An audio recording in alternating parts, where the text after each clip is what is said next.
Stage पे इससे भी बात उस्ताद के सामने मिलन को अपनी इज्जत समझना। लेकिन देगा किस तरह है?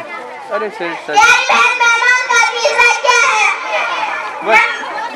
नंबर 30, इसकी जरूरतों के मुताबिक अपनी हैसियत का इंतजाम कर देना जिससे वो उससे आराम पहुंचे। प्यारी बहन जानवर के दोहा को बताओ। मुझे दोनों बहन भाइयों का नंबर 1, जिस जानवर से खास फायदा ना हो उसको बांध कर ना रखे।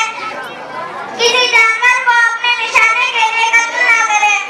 प्यारी बहन किसी के अकेले के तो अदब और बताओ। ऐसे वक्त जाओ जो मिलने का वक्त हो, सोने आराम करने खाना खाने के वक्त मत जाओ। प्यारी बहन किसी के अकेले के तो अदब और बताओ।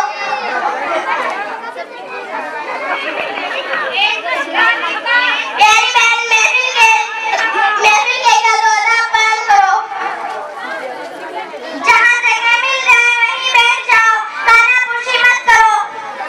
प्यारी बहन आपने तो इसमें बहुत मेहनत कर रखी है, माशाअल्लाह। आपको इन बातों पर अमल करने की तौफीक अता फरमाए। प्यारी बहन ये तो उस्ताद की मेहनत का सिला है। प्यारी बहन दुआओं में याद रखना। जी हाँ इंशाअल्लाह। प्यारी बहन अस्सलाम वालेकुम व रहमतुल्लाहि व बरकातुहू। वालेकुम अस्सलाम व रहमतुल्लाहि व बरकातुहू।